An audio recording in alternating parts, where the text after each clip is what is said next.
Over the years, as I've had these conversations, over 400 episodes, almost 7 years of podcasting, I've accidentally kind of become the expert on fun.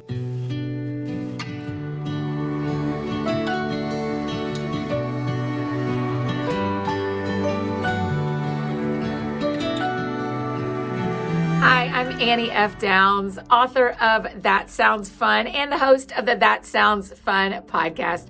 So when I host That Sounds Fun, I'm getting to have these conversations twice a week, Mondays and Thursdays, with my guests. And we always end it with, okay, because the show is called That Sounds Fun, tell me what sounds fun to you. And what keeps happening is people have these wild and different answers. And when I hear other people talking about what they do for fun, the ways they connect with God and other people in really fun ways, it changes me. It helps me to live more intentionally. It makes me think differently and really invite other experiences into my own life because of what I'm hearing from the guests. Listeners of the show will come up to me at concerts, at the airport, at restaurants, and they will say, Annie, I want to tell you what I do for fun.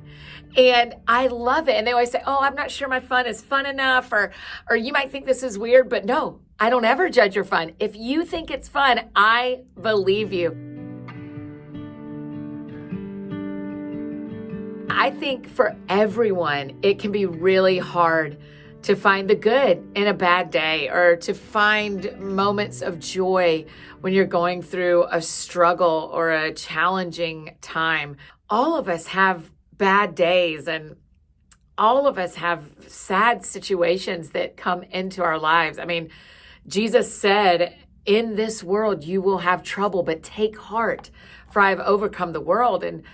And so when we're thinking about how do we overcome those negative thoughts, the ones that try to tell us it's always going to be like this, or you're never going to have fun again, or you're not the fun type, I think part of the way I overcome that is just kind of not trying to think about fun in big terms, but think about fun in small terms. And I would say the way that we can find fun right now in the lives that we already have, look at what is around you. Look at what's in your house, who's in your life, what is right outside your door. See if you can find fun right there, right where you are. And as you ask yourself, why do I always think this is fun? Why is this fun for me? And you keep asking yourself, keep digging into the why, you're going to run into some really important conversations with God, some really important conversations with yourself and your people that will help you to understand how you are the way you are, why you are the way you are, and what to do with the way God made you, and how to have the most fun in the life that you already have.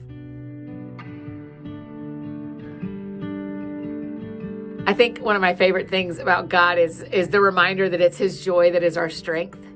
And I spent a lot of time hearing about Jesus and learning about Jesus over and over. And He kept getting invited to dinners, and He kept getting invited to parties.